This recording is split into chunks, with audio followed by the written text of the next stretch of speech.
ADMK BJP alliance கிட்டத்தட்ட உறுதி என்று ஆனாலும் இதில் இருக்கக்கூடிய நடைமுறை சிக்கல்கள், குறிப்பாக ஒன்றுபட்ட அதிமுகவை பாஜக விரும்பும்போது அதற்கு எதிராக எடப்பாடி உறுதியாக இருக்கும்போது எப்படி சாதிக்கப் போகிறார்கள், எப்படி இந்த கூட்டணியை உருவாக்கப் போகிறார்கள் என்பது தெரியல.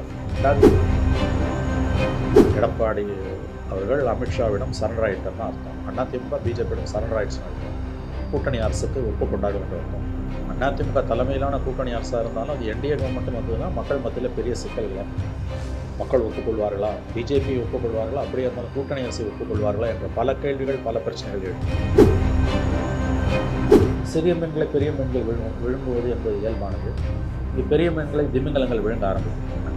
பிஜேபியோட இன்ஃப்ளூயன்ஸ் தமிழ்நாடு அரசியலை மெல்ல மெல்ல அதிகரித்து கொண்டிருக்கிறது. இது தமிழ்நாட்டுக்கு பேரழிவை கொண்டு வரும் என்பதில் மட்டும் எந்த விதமான மாற்று கருத்தும் இல்லை. அரசியல் ரெண்டு விதப்படும். ஒன்று பவர் ட்ரிவன், இன்னொன்று மணி ட்ரிவன்.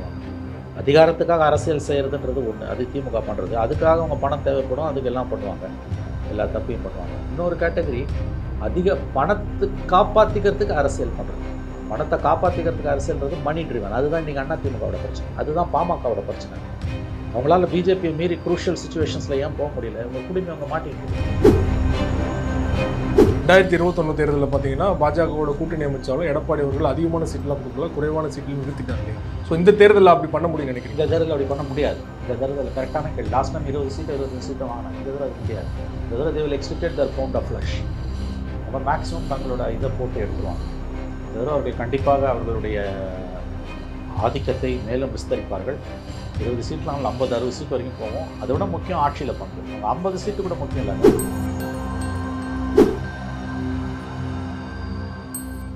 அரசியல் களம் நேயர்களுக்கு வணக்கம். இன்றைக்கு நம்மோடு நேர்காணலுக்காக அரசியல் திறனாய்வாளரும் மூத்த பத்திரிகையாளருமாகிய திரு மணி அவர்கள் நம்மோடு இணைந்திருக்கிறார். அவரோடு பேசலாம். சார் வணக்கம். சார் வணக்கம். சார் வணக்கம். தமிழ்நாடு அரசியல் களம் பரபரப்பான கட்டத்தை எட்டியிருக்குது. தமிழ்நாடு பாஜக மாநில தலைவர் அண்ணாமலை மாற்றப்பட்டு அந்த இடத்துல புதிதாக ஒரு தேர்தல் நடக்க போகுது. இன்றைய உள்துறை அமைச்சர் அமித்ஷா அவர்களும் 2 நாள் பயணமாக தமிழ்நாடு வந்திருக்காரு இல்லையா? என்ன சார் நடக்க போகுது? எடப்பாடி அவர்களுடைய ஒரே மேடையில் இன்றைக்கி ஏதோ நிகழ்வு நடக்க போகுதுலாம் சொல்கிறாங்க. இப்படி பார்க்குறீங்க இந்த லேட்டஸ்ட் அப்டேட்டா? அலையன்ஸ் கன்ஃபார்ம்ன்ற மாதிரி தான் தகவல் வருது நமக்கு. பிரச்சனை என்னென்னா, டிடிவி தினகரன், சசிகலா, ஓபிஎஸ் 3 பேரையும் சேர்த்துக்க மாட்டேன் அப்படின்னு உறுதியாக சொல்கிறாரு எடப்பாடி. ஸோ அது ஒன்று தான் பிரச்சனையாக இருக்குது. மற்றபடி ஏடிஎம்கே பிஜேபி அலையன்ஸில் அவருக்கு ஒன்றும் சிக்கல் இல்லைன்னு தகவல் வருது.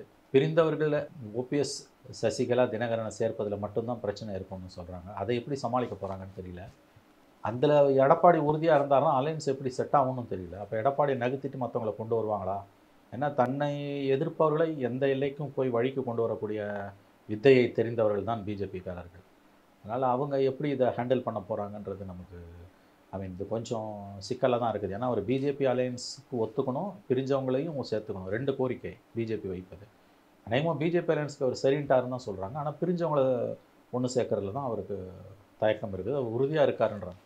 ஒரு எல்லைக்கு மேலே போய் எடப்பாடியை வழி கொண்டு வர பிஜேபியால் முயற்சி செய்ய முடியுமா? அவர் அலையன்ஸுக்கு ஒத்துக்கிட்ட பிறகு எங்கள் கட்சி விவகாரம், அதில் நீ யார் தலையிடுறதுன்ற கேள்வி தான் வரும். ஸோ அப்படி பார்க்கும் பொழுது இந்த அலையன்ஸ் ஏடிஎம்கே பிஜேபி அலையன்ஸ் கிட்டத்தட்ட உறுதி என்று ஆனாலும் இதில் இருக்கக்கூடிய நடைமுறை சிக்கல்கள், குறிப்பாக ஒன்றுபட்ட அதிமுகவை பாஜக விரும்பும்போது அதற்கு எதிராக எடப்பாடி உறுதியாக இருக்கும்பொழுது எப்படி சாதிக்கப் போகிறார்கள், எப்படி இந்த கூட்டணியை உருவாக்கப் போகிறார்கள் என்பது தெரியல. ரெண்டாவது, இன்னும் 1/2 ஹவரில் மேடையில் ப்ரெஸ்ஸில் உட்காந்து பேச போகிறாங்க. 7 பேருக்கு அங்கே சீட்டு போட்டிருக்கு.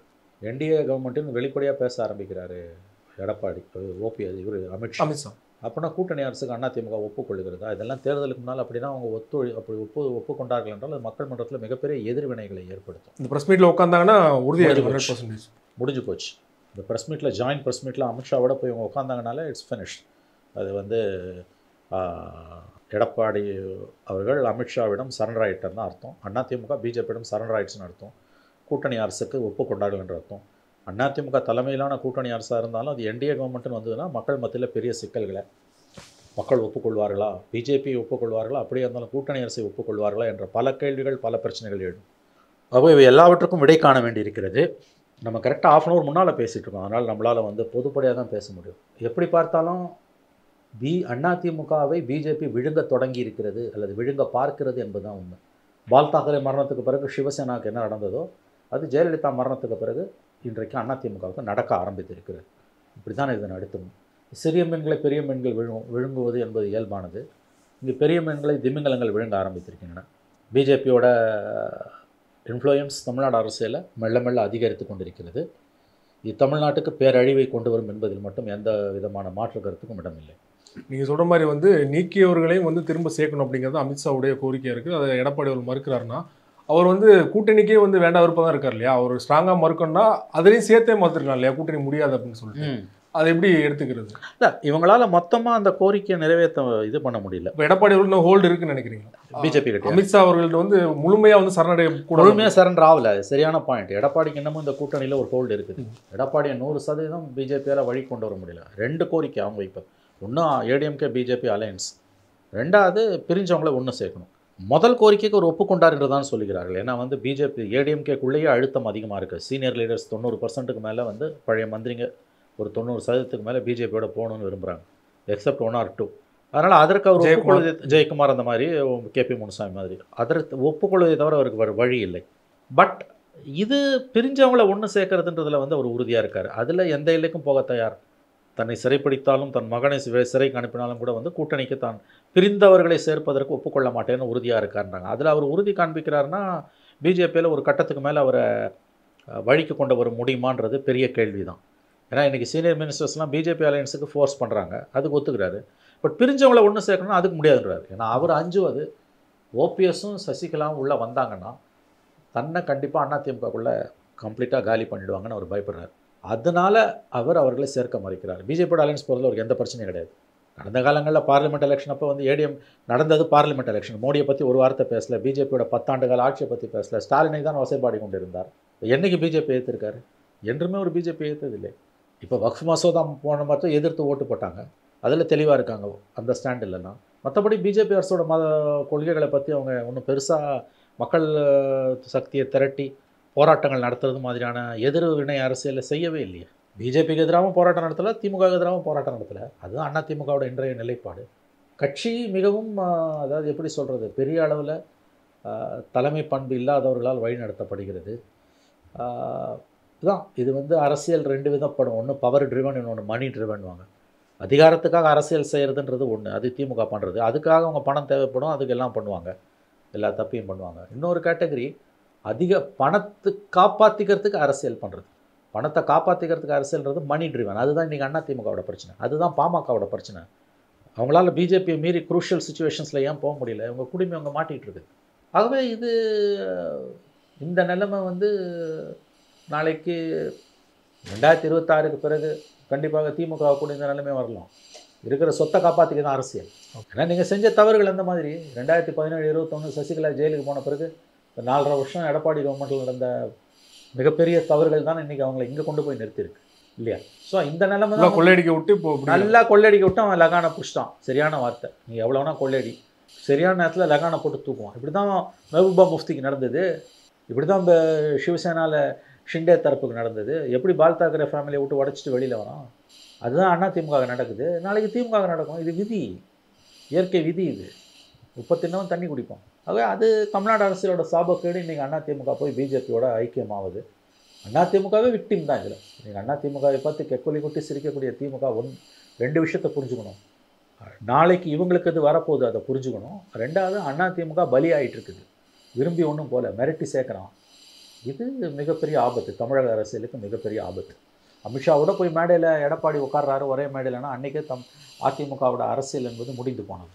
2021 தேர்தலில் பார்த்தீங்கன்னா பாஜகவோட கூட்டணி அமைச்சாலும் எடப்பாடி அவர்கள் அதிகமான சீட்லாம் கொடுக்கல, குறைவான சீட்டில் நிறுத்திட்டார் இல்லையா? ஸோ இந்த தேர்தலில் அப்படி பண்ண முடியும் நினைக்கிறீங்க? இந்த தேர்தலில் அப்படி பண்ண முடியாது. இந்த தேர்தலில் கரெக்டான கேள்வி. லாஸ்ட் டைம் 20 சீட்டு 25 சீட்டு வாங்கினாங்க. இந்த தடவை அது முடியாது. இந்த தடவை they will extricate their pound of flesh. அவங்க மேக்ஸிமம் தங்களோட இதை போட்டு எடுத்துருவாங்க. இந்த தடவை அவர்கள் கண்டிப்பாக அவர்களுடைய ஆதிக்கத்தை மேலும் விஸ்தரிப்பார்கள். 20 சீட்லாம் 50-60 சீட் வரைக்கும் போவோம். அதை விட முக்கியம் ஆட்சியில் பங்கு. அவங்க 50 சீட்டு கூட முக்கியம் இல்லைங்க. 10 எம்எல்ஏ இருந்து 2 மந்திரி இருந்தானா போதும். தமிழ்நாட்டுக்கு சர்வநாசம் தமிழ்நாட்டுக்கு. அவங்க பலவீனமான மாநிலங்களை எப்படியெல்லாம் காலை ஊன்றுனாங்கன்றது பார்த்தீங்கன்னா தமிழ்நாட்டிலையும் அவர்கள் காலை ஊன்றுவார்கள். இது பெரியார் மண், அண்ணா மண், கலைஞர் மண்ணுன்னு டைலாக் பேசிக்கின்னு ஊரை கொள்ளடிச்சுக்கின்னு அடுத்த தேர்தலில் எப்படியாவது ஜெயிச்சிடலான்ற முனைப்பில் வந்து எல்லா விதமான தவறுகளையும் செய்து கொண்டிருப்பீர்களே. ஆனால் பிஜேபி உள்ள வரதை உங்களால் தடுக்க முடியாது. அமித்ஷா அவர்கள் வந்தது அதிமுகவோட அந்த கூட்டணி பற்றி பேசுகிறது. இன்னொரு பக்கம் பார்த்தீங்கன்னா தமிழ்நாடு பாஜக மாநில தலைவர் போட்டி, அதனிடையில் இன்னைக்கு காலையில் வந்து குருமூர்த்தி வரை சந்திக்க போறாரு இல்லையா? நேற்று மாலை அண்ணாமலை சந்திச்சிருக்கிறார். தெரியலங்க, குருமூர்த்திக்கு ஒரு பெரிய இன்ஃப்ளூயன்ஸ் இந்த பிஜேபியில் இருக்குன்றது எல்லாருக்கும் நல்லா தெரியும். அவர் பாட்டுக்கு அவருடைய யோசனைகளை சொல்லுவாருன்னா, இது வரைக்கும் அவர் சொன்ன பல யோசனைகள் தோல்வியில் தான் முடிஞ்சிருக்கு. எதுவுமே வெற்றியில் முடிஞ்சதா தெரியல. ஓபிஎஸோட இந்த நிலைமை காரணமே ஓபிஎஸோட இந்த நிலைமைக்கு காரணமே குருமூர்த்தி தான். ஓபிஎஸ் இன்னைக்கு நடுத்தரில் நிற்கிறது காரணமே குருமூர்த்தி கொடுத்த அட்வைஸ் தான். அது மாதிரி ரஜினியை வந்து அரசியலுக்கு கொண்டு வரேன்னு சொல்லிட்டு கடைசியில் ரஜினி பிச்சுன்னு ஓட்டார். இவர் சொன்னதை கேட்கல. அடுத்து தீபா ஜெயலலிதாவோட அண்ணன் மகளை அரசியலுக்கு கொண்டு வரேன்னு சொன்னார். அவங்க கொஞ்ச நாள் வந்துட்டு அவங்க ஓட்டாங்க. இது வரைக்கும் குருமூர்த்தி கொண்டு வந்ததில் எது ஸ்ட்ராங்காக இருந்திருக்கு, எது உறுப்பு இருக்குது நீங்கள்? ஆனால் ஏன் எந்த அளவுக்கு நம்புகிறாங்க பாஜக தலைமை அவரை? பிராமின் லாபி. ஓகே, அது அவருக்கு இருக்கக்கூடிய பிராமின் லாபி. பிராமின் லாபி வந்து ஆர்எஸ்எஸ்க்குள்ளே அவங்களுக்கு இருக்கக்கூடிய இன்ஃப்ளூயன்ஸு, குருமூர்த்திக்கு இருக்கக்கூடிய இன்ஃப்ளூயன்ஸை பார்த்து அவங்க குருமூர்த்தி சொல்கிறது கரெக்டுன்றாங்க. தமிழ்நாடு அவங்களுக்கு புலப்படவே இல்லை. இந்தியா பூரா ஜெயிச்ச அமித்ஷாவால் தமிழ்நாட்டை வெற்றி கொள்ள முடியாத காரணம் இது டிஃப்ரெண்ட் சாயில். இது ஒரு வித்தியாசமான மண். பெரியார் சிலையும் இருக்கும், பக்கத்தில் வந்து பெரிய பாலத்தம்மன் கோயிலும் இருக்கும். பெரியார் சிலையும் இருக்கும், பக்கத்தில் பிள்ளையார் கோயிலும் இருக்கும். பெரியார் சிலையும் இருக்கும், பக்கத்தில் பெருமாள் கோயிலும் இருக்கும். பெருமாள் கோயில் வாசல்லையே பெரியார் சிலை இருக்கும். பெரியார் சிலை பெருமாள் கோயில் வாசலில் இருக்கும். 50 வருஷமாக இருக்கும். அதை கடந்து தான் போவாங்க. ரெண்டும் ஒன்றுக்கு ஒன்று எதிரானதாக யாருமே பார்க்கல இல்லையா? இது அவங்களுக்கு புரியாது. வட இந்தியாவிலலாம் இது நீங்கள் நினச்சே பார்க்க முடியாது. அமித்ஷாக்கெல்லாம் அது புரியவே புரியாது. மதுரை மாதிரி ஒரு சம்பவம் வட இந்தியாவில் நடந்ததுன்னா பெரிய கலவரமாக வெடிச்சிருக்கோம். கர்நாடகாவில் நடந்ததுன்னா பெரிய கலவரமாக வெடிச்சிருக்கும். திருப்பரங்குன்ற மாதிரி சம்பவம், அந்த தர்கா வாங்க வந்து நகர்த்திருப்பானுங்க. இங்கே அது நடக்கவே நடக்காது. 250 வருஷமாக வந்து அங்கே அது இருந்துக்கிட்டே இருக்குது. அந்த தர்காவில் பலி கொடுக்கறதுக்கு ஆடை தூக்கிட்டு போகிறவன் ஒரு ஹிந்து. அதனால் இந்த மண் வந்து அவங்களுக்கு புலப்படவே இல்லை. அவங்க என்னென்னமோ பண்ணி பார்க்குறாங்க, எவ்வளவோ தகுடு தத்தங்களை பண்ணி பார்க்குறாங்க. அவங்களால வந்து இதை புரிஞ்சுக்கவே முடியல இந்த மண்ணை. அதனால் அவங்களுக்கு வந்து குருமூர்த்தி யோசனையெல்லாம் கேட்டாங்கன்னா அவங்க கட்சி அமோகமாக வளரும். தொடர்ந்து குருமூர்த்தி யோசனை அமித்ஷாவும் அண்ணாமலையும் மோடியும் கேட்க வேண்டும். அது தமிழ்நாட்டு பிஜேபிக்கு ரொம்பவும் நல்லது. தமிழ்நாட்டுக்கு அதை விட ரொம்ப நல்லது. அதே போல் தமிழ்நாடு பாஜக மாநிலத்தில் ஒரு தேர்தல் நடக்க இருக்குது நாளைக்கு. நயனார் நாகேந்திரன் தான் வர வாய்ப்பு இருக்குது அப்படின்னு சொல்கிறாங்க, 90%. ஆனால் அந்த பாஜகவோட தேர்தல் விதிகளை வச்சு அவர் 10 ஆண்டுகள் இல்லை கட்சியில் அப்படின்னு சொல்லப்படுது இல்லையா? இல்லைங்க, அதில் விதின்னு ஒன்று இருந்தால் விதி விலக்குன்னு ஒன்று இருக்கும். ஓகே, விதின்னு ஒன்று இருந்தனால எப்பவுமே விதி விலக்குன்னு ஒன்று இருக்கும். எக்ஸப்ஷன்ஸ் கொடுத்து அவங்க செயல்படுத்தலாம். அல்லது அவங்க வேறு யாரை தலைவராக வச்சுருக்காங்கன்னு எனக்கு தெரியல. இன்றைக்கி வேட்புமனு தாக்கல் இன்றைக்கி ஆரம்பிக்குதா? ஆமாம், அது யார் வேட்புமனு 24 ஹவர்ஸில் ஆரம்பித்து முடிச்சிடுறாங்க. இது என்ன பண்ண போகிறாங்க எப்படின்னு தெரியல. எனக்கு என்னமோ விதியை வச்சுலாம் நம்ம இவங்க இருப்பாங்க அவங்க இருப்பாங்கலாம் இருக்க மாட்டாங்கன்னு சொல்ல முடியாது.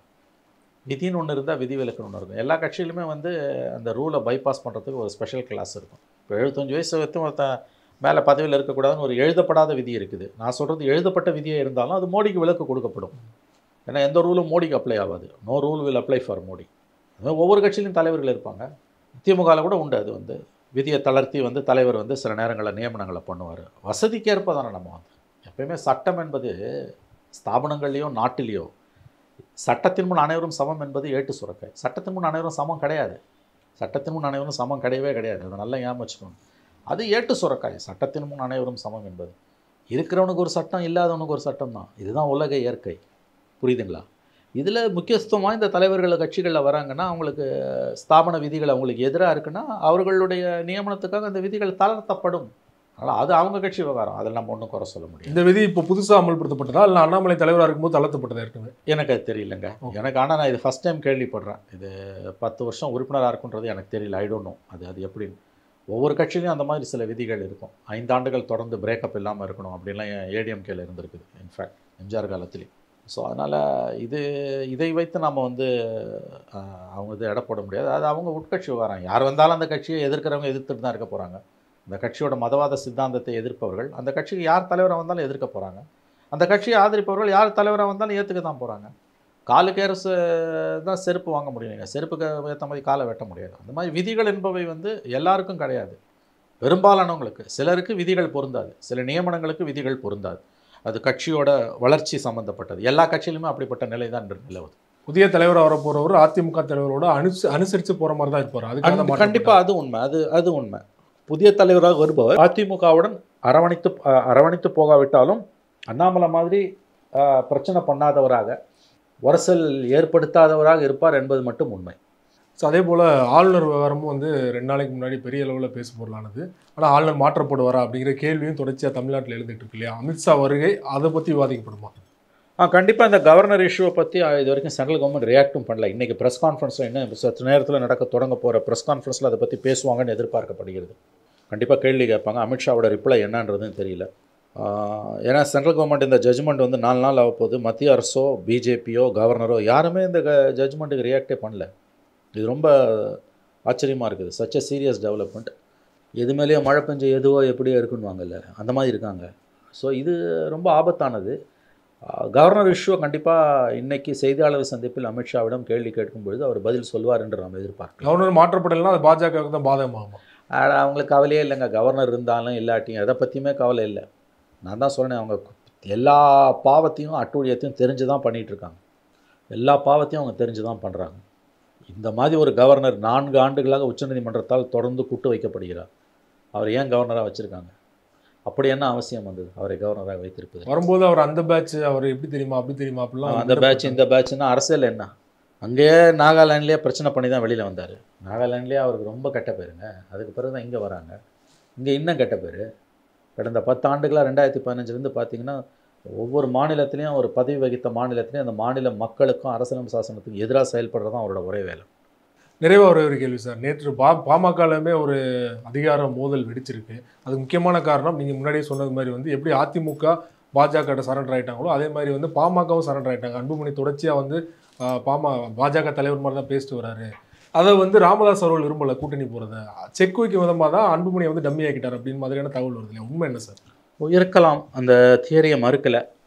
அன்புமணி பிஜேபியோடு நெருக்கமாக இருக்கிறார். ராமதாஸ் பெரியவருக்கு அது பிடிக்கலன்றது தான் வரக்கூடிய தகவலாக இருக்குது. இன்ஃபேக்ட் 2024 எலெக்ஷன்லேயே அதிமுக கூட்டணியை தான் போகணுன்னு ராமதாஸ் பெரியவர் விரும்பினார். 11th ஹவரில் தான் வந்து அவங்க மடம் மாறி பிஜேபியோட போனாங்க. அதுக்கு காரணமே அன்புமணி ராமதாஸ் தான். அவர் மீது இருக்கக்கூடிய சிபிஐ வழக்குகள் என்று தான் தகவல்கள் வருகின்றன. நேற்றைய டெவலப்மெண்ட்ன்றது வந்து ரொம்ப ஆச்சரியமாக இருக்குது. ஏன்னா ராமதாஸ் வந்து அவரே நிறுவனர் நானே தலைவர் ஆகிட்டேன்றாரு. இது என்ன மாதிரியான கட்சின்னே எனக்கு புரிஞ்சுக்க முடியல. ரொம்ப வித்தியாசமான கட்சியாக இருக்குது உலகத்திலேயே. அவர் நிறுவனராக இருந்தால் கூட வந்து இந்த மாதிரி நியமனங்களை செய்யும்போது கட்சியோட விதிகள் என்ன சொல்லுதுன்னு கேட்டு பொதுக்குழுவை செயற்குழுவை கூட்டி தான் முடிவு பண்ணணும். அவர் தன்னிச்சையாக அனௌன்ஸ் பண்ணுறாரு, நானே தலைவர் ஆகிட்டேன்றாரு. அப்போ இது எந்த விதத்தில் ஒரு உட்கட்சி ஜனநாயகம் உள்ள கட்சின்றதே நமக்கு சந்தேகமாக இருக்குது. நிறுவனர் வந்து திடீர்னு தலைவர் ஆக முடியாது. அப்படி ஆகிறாருன்னா அதுக்கு அவங்களோட சட்ட விதிகளில் திருத்தம் ஏற்படுத்தணும்னு நான் கேள்விப்படுறேன். கன்ஃபார்மாக தெரியல, கேள்விப்படுறேன்.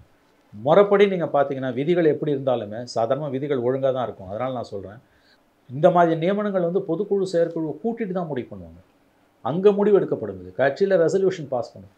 தன்னிச்சையாகவே அறிவிக்கிறாரு, நான் இன்றைக்கே தலைவர் ஆகிட்டேன்றாரு. அப்போ கட்சியை சொந்த குடும்ப ப்ராப்பர்ட்டி மாதிரி அவர் நடத்திக்கிட்டு இருக்கார் ராமதாஸ். இது எந்த அளவுக்கு கீழே செயல்பட்டு வரும்னு தெரியல. அன்புமணி பண்ணக்கூடிய தவறு பிஜேபியோட ஒட்டி உறவாடுவது. பார்லிமெண்ட்டுக்கு அவர் போகிறது இல்லைங்க. அப்புறம் ஏங்க எம்பியாக இருக்கார் அவர்? வக்ஃப் போர்டு பில்லுக்கு போய் இப்போ ஓட்டிங்கே போகல. அவர் மொத்தமே 6 நாள் தான் போயிருக்காருன்றாங்க. இது மாதிரி நாடாளுமன்றத்துக்கே போகாத ஒருவர், ராஜ்யசபாவுக்கு போகாத ஒருத்தர் எதற்காக எம்பியாக இருக்கணும்? அதுக்கு மக்கள் பிரச்சனைகளை பேசக்கூடிய அவங்க கட்சியில் வேறு யாரையாவது அனுப்புங்க. ஆகவே அன்புமணி அவர்களுடைய செயல்பாடுகள் வந்து, ஏன்னா ராமதாஸ் நேற்று பெரியவர் ஒரு வார்த்தை சொல்கிறார், இதுக்கு என்ன காரணன்றது சிறுக சிறுக நான் ஒவ்வொன்றாக வெளியில் சொல்வேன்றார்.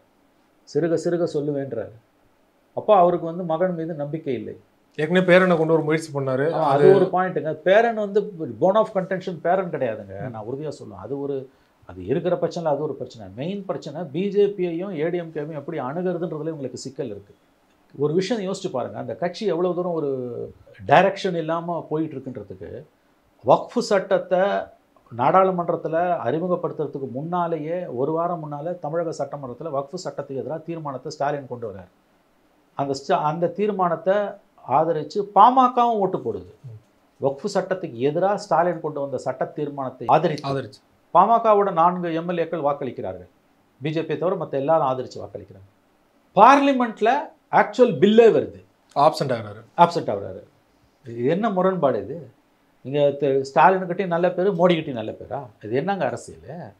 2024 வந்து பாஜக அதிமுக கூட்டணி இல்லை. ஸோ வந்து ராமதாஸ் வந்து அதிமுக கூட போக முயற்சி பண்ணார். ஆனால் 2026 கிட்டத்தட்ட கூட்டணி உருவாயிடுச்சு இல்லையா பாஜக அதிமுக. அப்போ அவருக்கு ஆப்ஷன் திமுக கூட்டணியா? ஆனால் அது ஒரு நல்ல கேள்வி. இன்னொன்று வந்து பாமகவை திமுக கூட்டணியில் சீக்கிரமாக சேர்த்துக்கொள்ளாது. ஏன்னா விசிகே வெளியேறிடும். விசிகே வெளியேறிச்சுன்னா திமுக கூட்டணியோட நம்பகத்தன்மை அதல பாதாளத்துக்கு போகும். திமுக கூட்டணியோட நம்பகத்தன்மைக்கு ரொம்ப முக்கியமான காரணமே எனக்கு தெரிஞ்சு விசிகா தான்.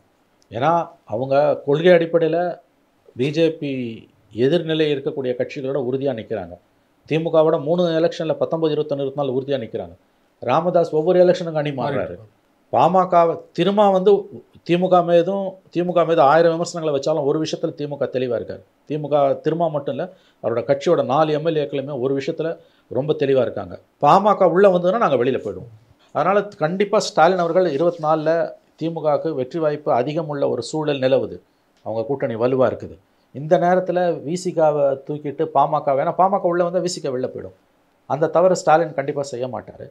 பட் இவர் வேறு ஏதோ விளையாடுறாரு மாதிரி தெரியுது. நம்ம இவங்க வந்து அன்புமணி அவர்கள் வந்து டைரெக்டாக போய் அமித்ஷாவை பார்க்க முயற்சி பண்ணார் அப்படிலாம் சொல்கிறாங்க. ஏன்னா திடீர்னு தான் நேற்று ராமதாஸ் அதை பண்ணார். ஆமாம், நிறுவனராகிய நான் கட்சி ஆரம்பித்து 40 வருஷம் என்னமோ ஆக போகுதுங்க, 35-40 வருஷம் ஆக போகுது. திடீர்னு நான் தான் நிறுவன தலைவர், நானே தலைவர் பிறப்பை ஏற்றுக்கிட்டேன், தலைவரை வந்து செயல் தலைவர் ஆகிட்டேன்னா நான் என்ன கேட்குறேன், இது செய்யறதுக்கு கட்சியோட பைலாஸில் இடம் இருக்குதா? அப்படி இருக்குன்னா பைலாஸ் என்ன செக்ஷனில் செஞ்சீங்க? நானே முடிவு பண்ணேன்னு ஒரு தன்னிச்சையாக வந்து ஒரு எதேச்சாதிக அதிகார தோனியில் வந்து எப்படி டாக்டர் ராமதாஸ் பேச முடியும்? இது ஒரு அரசியல் கட்சி. உங்கள் கட்சி உள்விவகாரம், யாரும் ஒன்றும் கேட்க முடியாது, அதை நான் ஒத்துக்கிறேன். பட் ஒரு கட்சியில் நியமனங்கள் இப்படி நடக்காது. சாதாரணமாக கட்சியோட நியமனங்கள் இப்படி நடக்காது. பொதுக்குழுவிலையோ செயற்குழுவிலையோ, குறிப்பாக பொதுக்குழுவில் தீர்மானம் நிறைவேற்றுவாங்க.